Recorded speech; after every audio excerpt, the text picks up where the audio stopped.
నమస్తే అండి అందరికీ వెల్కమ్ టు అవర్ ఛానల్. హైదరాబాద్లోని ఒక మిస్టరీ బ్లాస్ట్ చోటు చేసుకుంది. అసలు ఇది ఎంత వింతగా ఉందంటే అసలు నిప్పు లేదు, సిలిండర్ పేలలేదు, కానీ కిచెన్లో మటుకు భారీ పేలుడు జరిగింది. సంఘటన జరిగిన వెంటనే జనాలందరూ భయాందోళనకు గురయ్యారు. అసలు పూర్తి ఇన్ఫర్మేషన్ ఏంటో తెలుసుకోవాలంటే వీడియో ఎండ్ వరకు చూసి మా ఛానల్ సబ్స్క్రైబ్ చేసుకుని గంట సింబల్ యాక్టివేట్ చేస్తే మేము చెప్పే ఇంట్రెస్టింగ్ న్యూస్ అంతా మీ వరకు చేరుతుంది.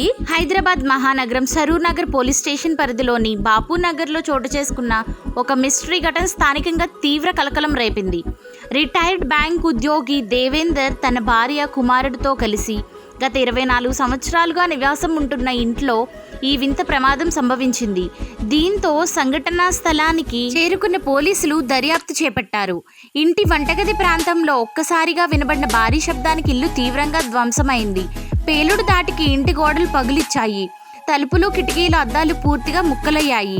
ప్రమాద సమయంలో కుటుంబ సభ్యులంతా ఇంట్లోనే ఉన్నప్పటికీ అదృష్టవశాత్తు ఎవరికీ ఎలాంటి గాయాలు కాకపోవడంతో అందరూ ఊపిరి పీల్చుకున్నారు.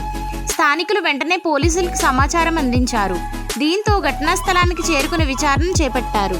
ఇలాంటి త్వరిత సమాచారం, ఆసక్తికరమైన విషయాలు, అద్భుతమైన విషయాలు, ప్రపంచ విశేషాలు తెలుసుకోవడం కోసం తెలుగు ఫ్యాక్ట్స్ వేర్ ఛానల్ని సబ్స్క్రైబ్ చేసుకోండి. Thank you for watching.